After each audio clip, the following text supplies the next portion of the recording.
Vamos abrir a Bíblia lá em Salmo 33. Quem trouxe a Bíblia, vai aparecer aqui também para quem não tem. E a gente vai ler o versículo 6 a 9 do Salmos 33. Eu vou ler aqui do meu papel, tá bom? Mediante a palavra do Senhor, foram feitos os céus e os corpos celestes, pelo sopro de sua boca. Ele ajunta as águas do mar num só lugar. Das profundezas faz reservatórios. Toda a terra tema ao Senhor, tremam diante dele todos os habitantes do mundo. Pois ele falou e tudo se fez. Ele ordenou e tudo surgiu. Se a gente pular um pouquinho mais para frente, nesse salmo, nos versículos 14 e 15, o salmista diz assim: dos céus, olha o Senhor e vê. Dos céus, olha o Senhor e vê. Ele que forma o coração de todos e conhece o que todos fazem. Esse Deus que assopra estrelas, conhece o coração de todos e o que todos fazem. O Deus do cosmos é o Deus do corpo. É o Deus criador dos céus e da terra, o Deus poderoso, o Deus que guerreia, mas Ele é o Deus perto da gente, Emanuel. Ele é o Deus que se aproxima. Ele é o Deus encarnado em Cristo que veio virar ação entre nós. O Verbo que se fez carne e veio andar nesse chão empoeirado que a gente anda. Veio olhar no olho dos que sofrem. E se não fosse perto o bastante, Deus ainda dá um jeito de se mostrar e de se apresentar cada dia mais próximo de nós. Ele vai deixando como migalhas de esperança ao nosso redor e até mesmo dentro da gente. Você sabia que dentro de você tem uma célula, várias células, uma só não, né? Várias. Faltei a aula de biologia, desculpa. E dentro de cada célula tem uma glicoproteína que é responsável por segurar todo o seu corpinho junto. Ela segura o seu tecido, o tecido dos seus órgãos e faz tudo se comunicar no seu corpo. Se chama laminina. E olha como que a laminina se parece. Te lembra o quê? Dentro de você, dentro das suas células. Deus deu um jeito de estar até dentro da gente, para todo lado, no sangue que corre nas suas veias também. Deus não te criou e te deixou aqui à toa, sozinho, se virando. Deus está cuidando de você. O Deus que segura o universo em suas mãos, que sopra, e estrelas aparecem, soprou fôlego de vida dentro da gente, e continua soprando, e continua falando, e continua levantando, e continua sendo Deus em nós. Como diz Paulo, lá em Colossenses 1, que o Cristo agora é em nós, e Ele é a esperança pela qual nós vivemos. E lá em Colossenses 3, Paulo continua dizendo que esse Cristo em nós, por causa desse Cristo em nós, agora já não há mais diferença entre nós. Por causa de Cristo em nós, Paulo diz, já não há mais grego, judeu, circuncidado, não circuncidado, homem e mulher, somos todos irmãos, filhos e filhas desse Deus. por causa do Cristo em você, dentro das suas células, você pode olhar para quem está do seu lado e ver nele a face de Deus. Por causa do Cristo em você, é possível que você olhe para aquele menino seu que você tem em casa, birrento, que está te dando um trabalho, e esteja também orando, eu estou diante de Deus.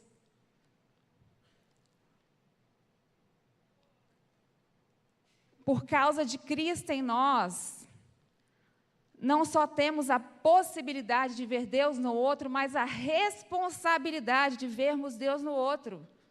Porque se eu vivo diante da face de Deus, quando eu estou diante do meu irmão e da minha irmã, eu tenho responsabilidade por esse irmão e por essa irmã. Se eu estou diante da face de Deus, quando eu estou diante de outro ser humano que também tem Cristo nele, independente dele saber disso ou não, porque é para circuncidado e não circuncidado. Cabe a mim o respeito e dar-lhe a dignidade, porque por ele também Jesus morreu numa cruz. O Cristo em nós pediu para a gente ser um tipo diferente de gente. E eu queria pensar um pouquinho com você as implicações de sermos essas pessoas que carregam o Deus por dentro. Como devemos ser, então, já que vivemos com esse fôlego do soprador de estrelas dentro de nós? Como deve ser a minha segunda-feira, na minha casa, no meu trabalho, na minha escola. E por muitas vezes a gente se ocupou demais em fazer coisa demais, até mesmo em nome de Deus, e em chegar lá, em ter as coisas, em correr atrás de tudo e dar conta de tudo, e a gente esquece de ser essas pessoas que Deus pediu que a gente fosse. Porque antes de fazer alguma coisa, a gente precisa de ser esse alguém de Cristo. E para ser esse alguém de Cristo, a gente precisa parar e ouvir quem Ele pede para a gente ser.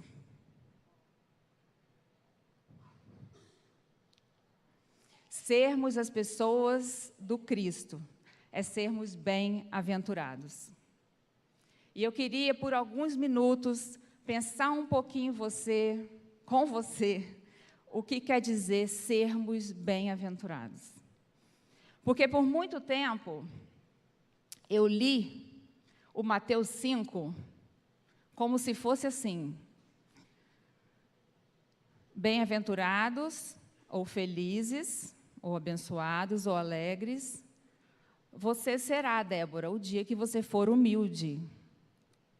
Bem-aventurados, bem-aventurada, feliz, você será, Vanusa, o dia que você for mansa. Escolhi um bom para você, hein, amiga? O dia que você for mansa. Boa! Mas você sabe de uma coisa? Eu tenho estudado esse texto por muitos e muitos meses e eu tenho enxergado ele de outro jeito. Com a minha liberdade poética, eu tenho enxergado Jesus chegar diante da multidão, porque o texto começa assim: vendo Jesus as multidões. E não era uma multidão boazinha igual essa aqui não, cheirosinha, todo mundo tomou banho, sentado aqui. Era um povo que estava subjugado. Eu acho que o mais próximo daquela multidão que a gente tem hoje, talvez sejam aquelas pessoas ali da faixa de Gaza. Pessoas dominadas por terroristas e impérios gananciosos, no meio de uma guerra que nem era delas. E aquelas pessoas destruídas, destituídas de liberdade, chorando seus mortos. Jesus olha para eles e fala: bem-aventurados vocês. Vocês já são bem-aventurados. Você já é um bem-aventurado. É como Jesus te vê.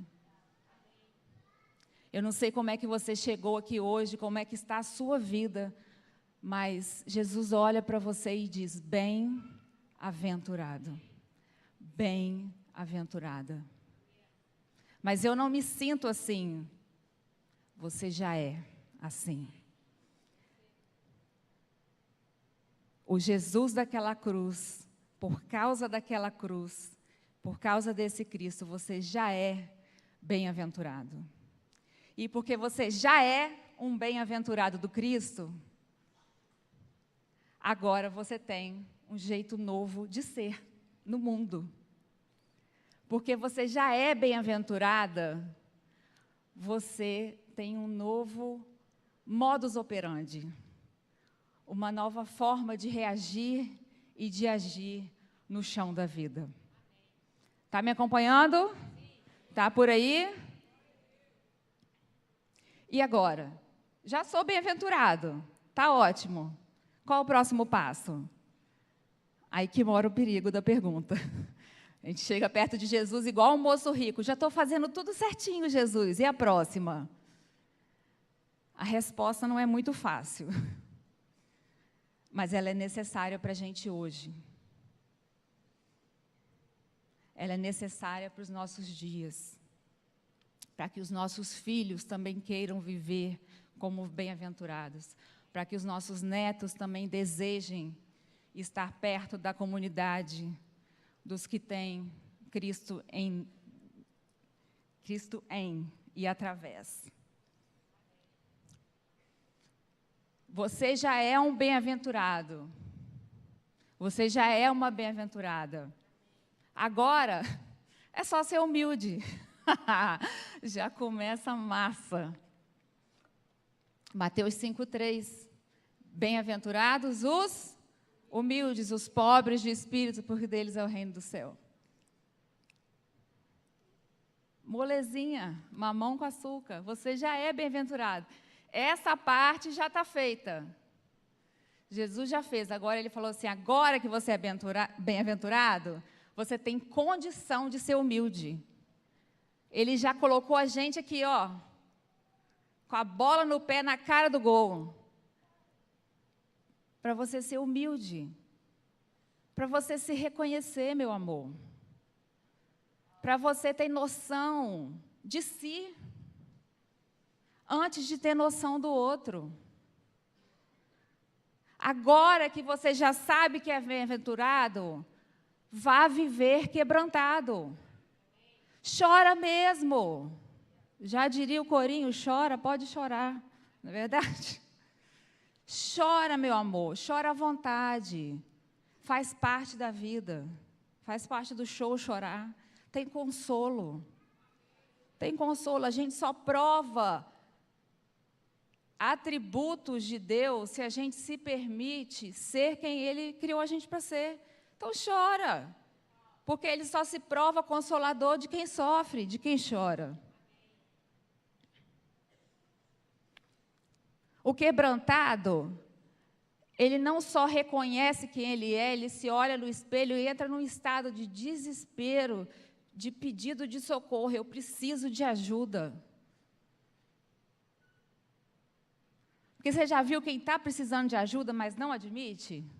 É triste essa pessoa. Você está vendo que vai dar errado, mas a pessoa não se enxerga. A gente usa até essa impressão. Mas o bem-aventurado se enxerga. E ele se enxerga tanto que ele chora. Chora muito. Ele lamenta. Ele se derrama. Mas ele experimenta um consolo inexplicável.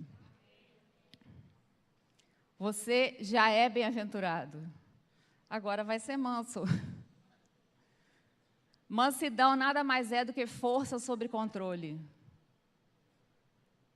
Força sob controle. Jesus não está pedindo para você ser um fracote, um frangote, um covarde. Não. Pode ser forte, meu amor, mas se controla. Tal do domínio próprio, maravilha. Sabe a hora de falar, de calar, sabe? Equaliza o tom da sua voz. Mansidão. Mansidão é saber, ó, calada, como diria meu avô. Calada. Quietinho, quietinho. Fica aí de boa.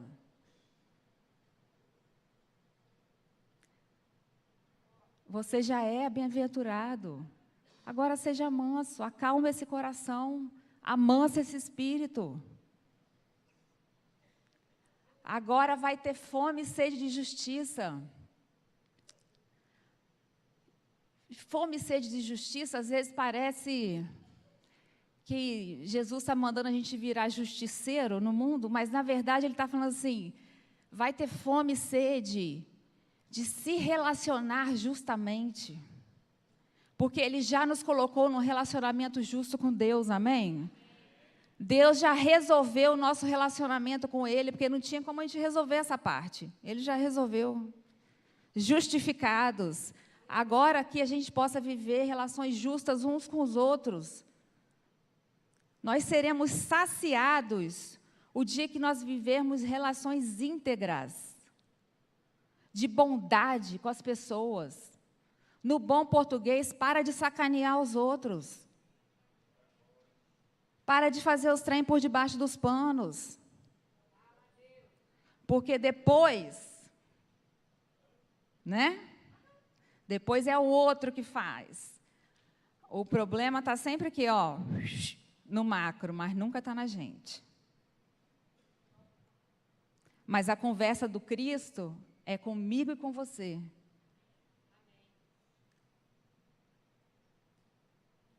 Bem-aventurado é você. Agora vai lá, ser humilde, quebrantado, vai ser manso, vai ter fome e sede de justiça. Vai ser misericordioso.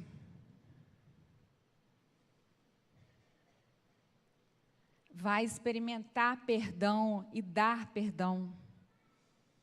Vai encontrar a beleza que tem em receber uma folha em branco de Cristo todos os dias.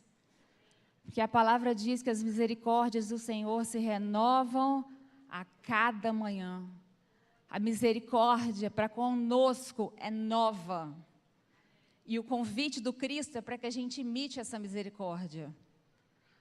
Então, amanhã, tenha nova misericórdia com a sua esposa, com seu filho, com a sua mãe, com seu chefe, com seu aluno, com seu professor, com seu amigo de escola, com o porteiro do seu prédio. Os bem-aventurados são as pessoas da misericórdia. Não há amargura nesse coração. Você não carrega o balde pesado da mágoa. Lembra do balde da mágoa? Má água, né? A gente deixa esse balde de lado. Você é bem-aventurado, agora você é puro de coração. Seu coração está sob nova direção, sob nova direção. Você tem um novo dono, um novo mestre. O seu coração é puro e vê a Deus. E Deus quer se mostrar para você através da natureza, da arte e através do seu próprio corpo. Basta você parar para enxergar. Basta você ser puro de coração. Basta você parar de encher os seus olhos. Lembra aquele ditado que o olho vê, o coração não sente? É isso? Que o olho vê, o que o olho não vê, o coração não sente. O problema é que a gente está vendo coisa demais. O coração está sentindo, ó, coisa que nem devia sentir. E estamos vendo as coisas erradas demais. Não é verdade? Aí, em vez do coração estar se enchendo de esperança, estar se enchendo de Deus, vocês estão só reproduzindo o que vocês estão assistindo. Porque tornam-se iguais a eles quem os admiram. Então, quanto mais você vê só aquilo, só esse, só aquele, só isso, varia a vista um pouquinho, meu irmão. Troca de janela, pelo amor de Deus, sai desse Instagram. Né? Vão ver outras coisas, vão visitar um museu, assistir uma peça de teatro, sei lá, pegar uma enxada, abraçar uma árvore, vamos fazer um negócio diferente. Entendeu? Vamos olhar outro lugar. Só olha aquilo, só olha aquilo, só olha aquilo, só olha aquilo. Isso serve para qualquer coisa. Serve para o que a gente está olhando, que a gente perdeu, e a gente está chorando por aquilo, para, enfim, para a situação, para a coisa errada que alguém fez. Muda de janela.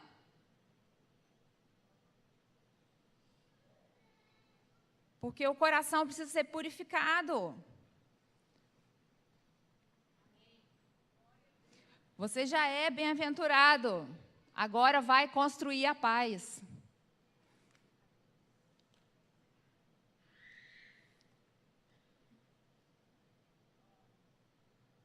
Eu não preciso nem falar muita coisa, né? Vai construir a paz.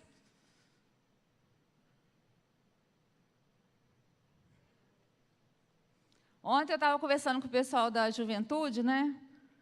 Falei que de vez em quando a gente lê a Bíblia, a gente lê o jornal, igual o Spurgeon falava, a Bíblia na mão, o jornal no outro, e a gente tem que ler as pesquisas, né? O número de cristãos não está crescendo tanto mais. Será que, em vez de pacificadores, a gente começou a virar aniquiladores? Fica aí, né? Os dados mostram. Pacificadores serão chamados de filhos e filhas de Deus. Quando eu sou pacificadora, a pessoa fala, eu quero ser igual a ela. Eu quero beber da mesma água que ela bebe. Mas se eu sou um ranzinza, um reclamão, uma pessoa que só causa, que só briga, que só grita, se os meus filhos são desse tipo... Ô, gente, se vai uma criança na sua casa visitar, e a criança é assim... Aquele florzinha de Jesus, que quebra suas coisas, bagunça a casa, ela volta lá? Você deixa voltar?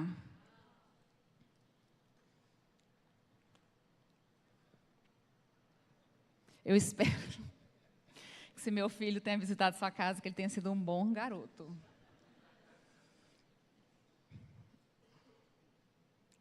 Mas é isso. É legal você ouvir... o filho de Débora é maneiro. Ele pode vir aqui em casa, ele pode sair com meu filho. E é isso que Deus quer ouvir da gente. Aquele filho de Deus é maneiro, eu quero sair com ele, eu quero ficar perto dele.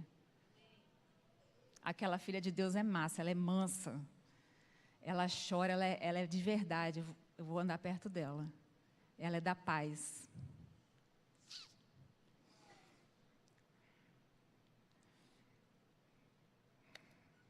Bem-aventurados são vocês. Lutero já está rindo da minha cara. Bem-aventurados são vocês, os perseguidos. Olha que legal.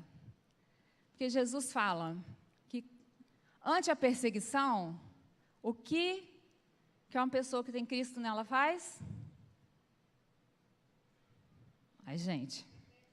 Ante a perseguição... Vou falar devagar, minha mãe mandou falar devagar. Ante a perseguição, é porque minha fonoaudióloga não tem horário para mim. Estou te vendo, tá, Liege?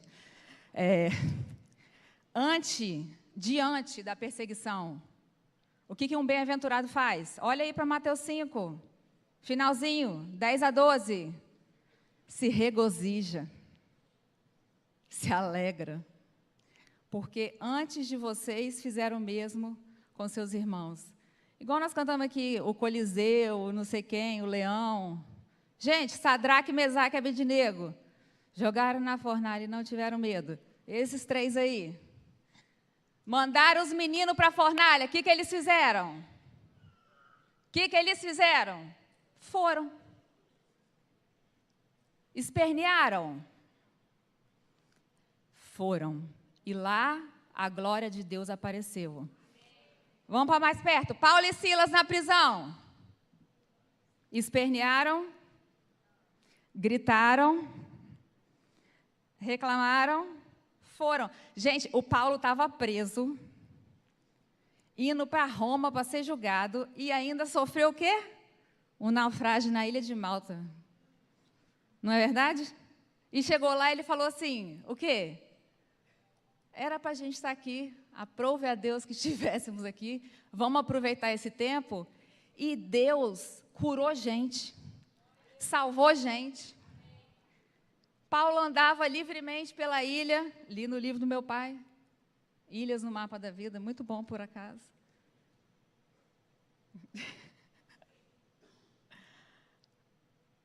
Gente, bem-aventurado. O dia que o negócio apertar para o seu lado, é sorrindo, neném. E sem espernear, porque quem esperneia não experimenta essa liberdade aqui, ó. Ô, gente, a escrava de Naamã, a menina estava escrava em outra terra. Ela podia estar de biquinho. Ela viu o Naamã doente e falou assim, eu conheço alguém que possa te ajudar. Isso é a atitude de uma bem-aventurada perseguida. Esther era rainha, mas você acha que ela foi lá à vontade própria, minha filha? Aquele negócio era mó trelelê. O homem mandou matar a última mulher, e agora era ela que estava ali, fácil, fácil. E o que a Esther fez? Encarou, fez o dela, e Deus fez o dele. Sabe por que Deus não faz o dele de vez em quando? Porque a gente fica gritando, esperneando, reclamando. Ai, Deus, está difícil. Ai, Deus, está injusto. Cala a boca, minha filha. Cala a boca, meu filho. Deixa Deus ser Deus. Perseguido se alegra, se regozija. Amém? E a gente só experimenta Deus abrindo prisão meia-noite, igual Paulo e Silas. O que o Paulo e Silas estavam fazendo, gente? Cantando ao Senhor. Cantando.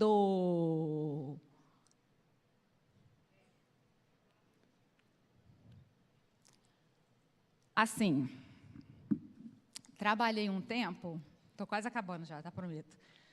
Trabalhei um tempo para uma organização que trabalha com mártires, ok? Traduzindo histórias dos mártires. Traduzindo livros, enfim, revistas que contam sobre pessoas que sofrem perseguição religiosa nos países onde há perseguição religiosa. Você não ouve história de um mártir, antigo, recente. Se não for pelos livros dos missionários que contam, pelas esposas sobreviventes dos mártires. Estou errada?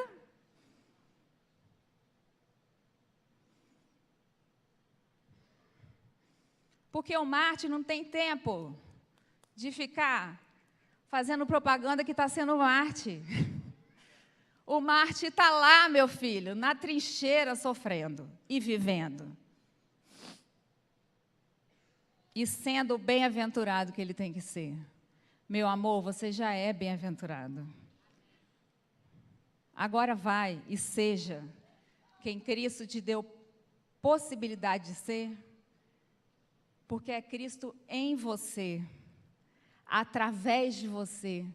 E hoje eu queria te lembrar que Cristo também está por você, cuidando de você, segurando a sua história, segurando a sua vida na palma das mãos. E deixa eu te falar, basta uma palavra desse Deus do cosmos, que sopra a estrela e tudo muda. Basta uma palavra desse Deus. Basta um sopro, novas estrelas aparecem. Basta um pensamento dele, tudo muda. E apesar dessa glória imensa, ele se importa comigo e com você. Ele se aproxima. Mateus capítulo 5 diz que, vendo Jesus as multidões, Jesus te vê. Jesus está te vendo. Ele não deixou de te ver. Jesus está vendo o que você sofre, o que você passa. Ele já viu até o que você fez. O que você pensou, o que você sentiu. Mas Ele olhou para você e disse, bem-aventurado. E que esse amor tão grande nos eleve, nos torne esses seres humanos bem-aventurados. Para que esse Cristo em nós se torne Cristo através de nós. E a gente faça o que fomos chamados para fazer como os filhos e filhas de Deus. Reconciliar as pessoas com Ele, e as pessoas umas com as outras, e as pessoas com o mundo criado.